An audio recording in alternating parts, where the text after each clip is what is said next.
Donc là, ça y est, hein, c'est plus du potentiel, hein, c'est sûr. C'est sûr que je vais swapper le train avant d'une E60 535D 272 chevaux biturbo dans une E36 325 TDS MTEC, donc pas KEM. Donc le but c'est de passer en gestion, comment dire, injection directe en 272 chevaux avec une 6 HP28. Et en adaptant ce train avant, j'écarte les voies de 20 cm au total en largeur, donc 10 cm par côté. J'augmente la capacité de freinage parce que les disques, et tu regardes la taille de ce disque et la taille de ce disque, tu as vite compris la différence. J'ai pas besoin de te faire un dessin, je pense qu'on doit être sur du 360 et là-bas du 280. Enfin bref, tout ça pour t'expliquer que une E36, tu la mets en assiette. Donc la voiture, le bas de caisse plat, tu as les longerons, et bien il rebique du nez. Alors là en vidéo, ça va être compliqué de te montrer. Là, on est quasiment d'assiette sur le bas de caisse. Donc la caisse plate et les longerons, ils montent. Sur un E60, tu as les longerons et le bas de caisse, ils sont d'assiette. C'est-à-dire, ils sont de plan zéro. Et donc, le berceau est fixé au longeron, mais il est en plan zéro aussi. Donc là, la complexité, c'est de mettre le bon angle au berceau par rapport au longeron. Ensuite, de couper le longeron ici, de le renforcer pour faire un renvoi de direction pour pouvoir faire monter la crémaillère en haut. Tu vois, pour pouvoir adapter la crémaillère. Donc ça, c'est pas un problème.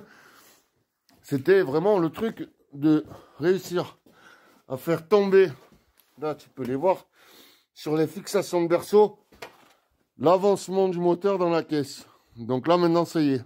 Là, mes supports moteurs sont alignés au point arrière des berceaux 236.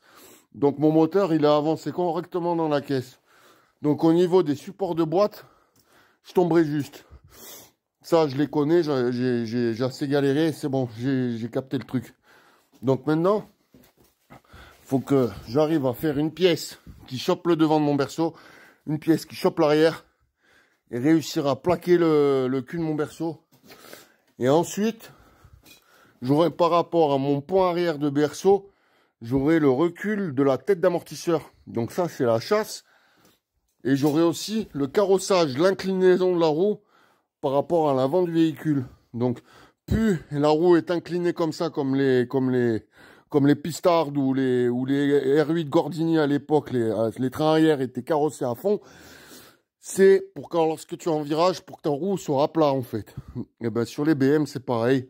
Faut mettre un peu de carrossage. Alors, on peut aller de 2 degrés négatifs à l'avant jusqu'à 3 degrés. Plus, ça sert à rien, d'après moi. Tu vas bouffer du pneu à l'intérieur plus qu'autre chose. Donc, on achètera des coupelles réglables pour régler le carrossage à la perfection sur un banc de géo. Par contre, après le reste, oui, il y a eu un commentaire qui était intéressant en faisant des houblons. Donc, des houblons là. Attends, ça c'est la tête de quel côté, ça?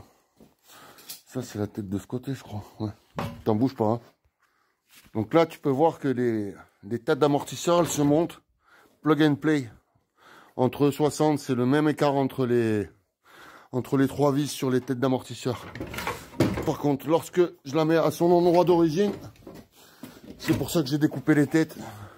J'ai la jambe de force, elle est en chasse inverse. Donc c'est pas bon, il faut de la chasse comme ça. Donc je vais être obligé pour t'exagérer, de reculer la tête et de la faire écarter. Parce que regarde la roue comment elle est. Si j'avais laissé les têtes... Ah, attends, quelque chose près. Hein. Là, je vais te la remettre comme ça. Droite. J'aurais eu beaucoup trop de carrossage. Si j'avais laissé les têtes, comment dire, 2,36. Donc, je suis obligé d'écarter à la même dimension, à peine moins large que la E60 pour prendre un peu plus de carrossage. Enfin, bref.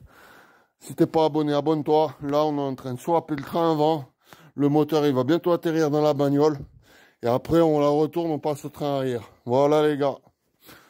Bonne semaine. Faites les fous, mais pas les cons. Ciao, ciao, ciao.